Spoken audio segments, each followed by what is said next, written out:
Sariling cream. Wow! Good evening everybody! Si Golden Person na i-share sa inyo for today. Gumawa ko ng aking sariling cream. Wow! Bakit green? Kasi nature lover. Oh, sana all. So yan, gumawa tayo kahapon. So pang second day ko na ngayon ang ginamit. So far, kinis na nga tong face lock. Pero ang kuan ko talaga sa ko ito, oh. Kaya talaga ako gumawa kasi, oh, yung aking, natadtad na siya ng ano. Kasi bumili kasi ako ng cream dati. Tapos, start nun, hindi na siya nawala. Mag 3 months na tong aking, daghan ako na try, hindi mawala. So, gumawa na sarili. So, yun nga, ang ating goal is matangtang ni second day karon akong gihimo.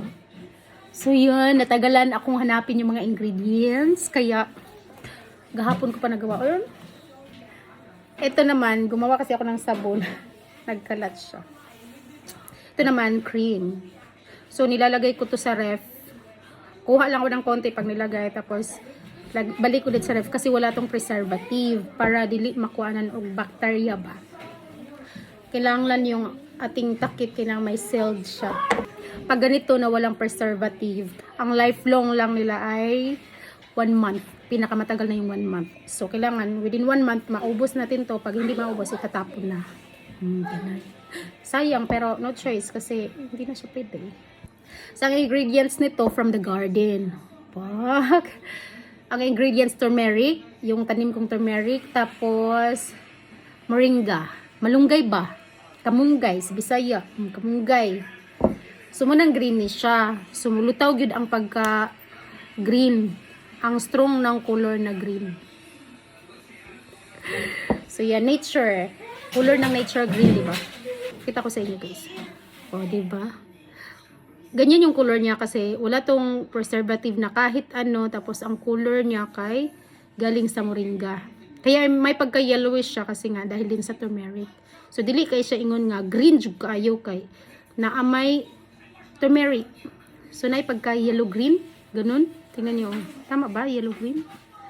So, tingnan nyo yung texture. Malinis ng kamay ko bago ako nag-start mag-video. Kasi alam ko hahawak ako.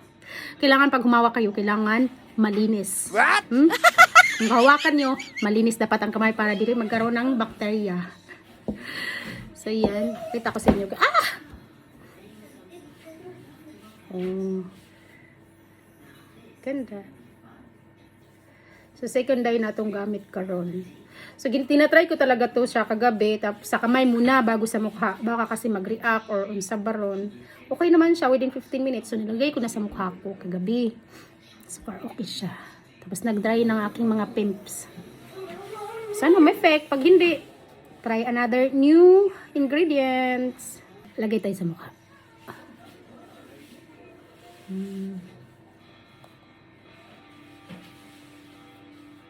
Kunti lang kasi akin lang naman to, ako lang naman gumagamit kaya okay lang nga. Karaw-karaw na. Tapos, ginagawa ko dito ganyan. Pa-circle dapat talagang paglagay, pa-circle. Tapos yan. Paangat. Dito sa may pimps, ang ginagawa ko, nano ko din na additionalan ko sila.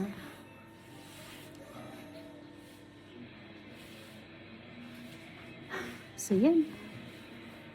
Kaya ako laging nag-filter para di makita yung mga pimps ko. So yan. Sana may effect.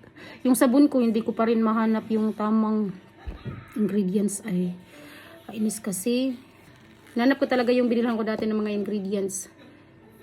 Health problem daw kaya nagsarado. So, nag-chat din ako sa page nila na kung pwedeng malaman saan nila binili yung mga ingredients nila. Hindi na ako ni-reply.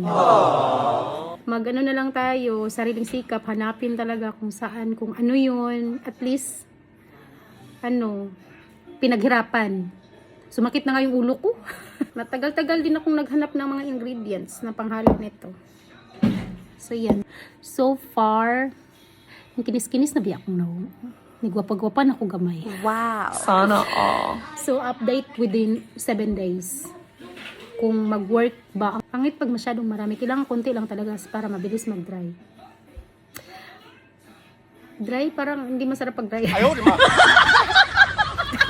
That's it for today. Yan mo ng update ni Golden Person. Babush!